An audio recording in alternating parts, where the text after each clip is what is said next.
Question 11. We've got two functions here, fx, which is a quadratic function, and we've got gx, which is a reciprocal function, and we're asked to find which of the following graphs might help us solve the fact that fx is equal to gx.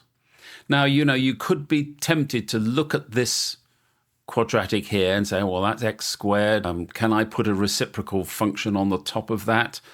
There isn't a reciprocal function here, so the graphs as they stand, it's not obvious what will help us. So let's just work through and just see what happens to these two equations if we equate them. If fx equals gx, we get that x plus p in its bracket multiplied by x plus q is equal to r over x. So multiplying these guys out again as the routine, now we can multiply through by x, and therefore we get x cubed plus, put these two terms together, p plus q, this time multiplied by x squared, plus pqx. I'm going to go minus r is equal to 0.